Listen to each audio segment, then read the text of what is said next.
Hello everyone, welcome back to our channel, that is Student Desk by TG, and today we are going to discuss about the peptide bond formation. and before starting the video, please like, share and subscribe. Let's get started.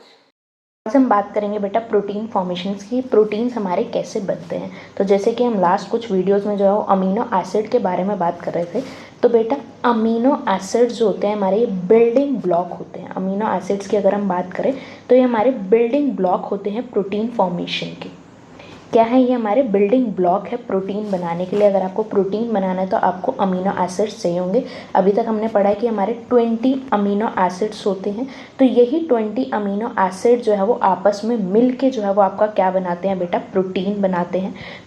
Basically क्या होता है बेटा, इनकी polypeptide chain होती है जो कि मिल के आपका क्या बनाती है, प्रोटीन बनाती है। यही 20 अमीनो एसिड जो है आपकी बॉडी में हर तरीके के डिफरेंट तरीके के जो है वो आपके प्रोटीन बनाते हैं। बेसिकली प्रोटीन का प्राइमरी स्ट्रक्चर बनाते हैं। प्रोटीन के 4 स्ट्रक्चर होते हैं, प्राइमरी, सेकेंडरी, टर्शियरी और क्वाटरनरी, जिनके बारे में हम आगे डिस्कस करेंगे। अभी के लिए हम बात करते हैं कि प्रोटीन बनना कैसे शुरू होता है। तो बेटा प्रोटीन कैसे बनता है, आपका अमीनो एसिड से बनता है। इसकी पॉलीपेप्टाइड चेन होती है जो कि आपके प्रोटीन की फॉर्मेशन कराती है। होता क्या है देखिए, 2 अमीनो एसिड जो है वो जुड़ते हैं। तो अगर मैं एक अमीनो एसिड का स्ट्रक्चर बनाऊँ तो कुछ इस तरीके का स्ट्रक्चर जो है वो आपके अमीनो एसिड का होता है। तो ऑफकोर्स ये आर ग्रुप जो है वो आपका वेरी करता है। तो ये आपके 2 अमीनो एसिड्स है। तो बेसिकली जब प्रोटीन बनता है तो बेटा क्या होता है कि आपके ये जो 2 अमीनो एसिड है, ये फर्स्ट अमीनो एसिड और ये सेकंड अमीनो एसिड, बेटा असल में होता क्या है, जब आपका प्रोटीन बनता है तो आपके अमीनो एसिड जो है वो आपस में बॉन्ड बनाते हैं। अब ये कौन सा बॉन्ड बनाते हैं और कैसे बनाते हैं एक बार वो देख लेना।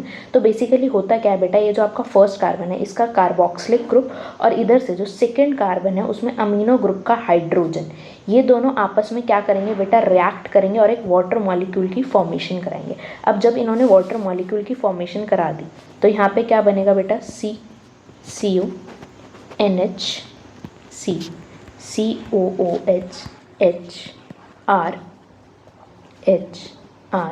NH2। तो इस तरीके से बेटा आपके जो 2 अमीनो एसिड्स है वो आपस में जुड़ते हैं। इसी तरीके से नेक्स्ट यहाँ पे तीसरा आ जाएगा, नेक्स्ट फोर्थ आ जाएगा। बेसिकली जो आपका कार्बोक्सिलिक ग्रुप है वहाँ पे नेक्स्ट अमीनो एसिड का अमीनो ग्रुप आके जो है वो रिएक्ट करेगा, वाटर की फॉर्मेशन कराएगा और आपस में जो है ये बॉन्ड बना लेंगे।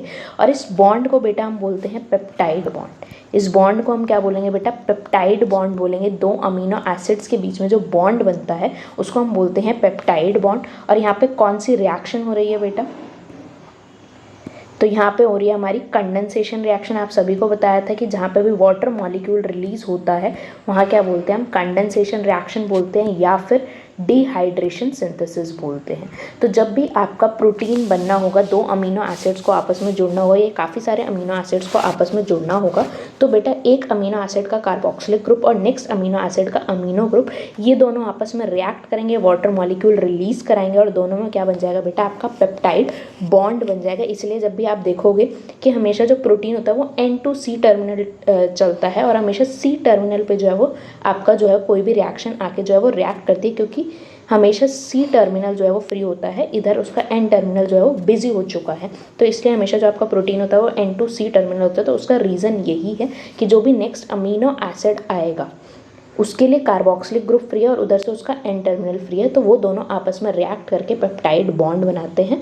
तो ये है आपका प्रोटीन फॉर्मेशन की कैसे आपकी प्रोटीन की फॉर्मेशन शुरू होती है, कैसे आपका एक प्राइमरी स्ट्रक्चर बनता है। That's it, thank you so much.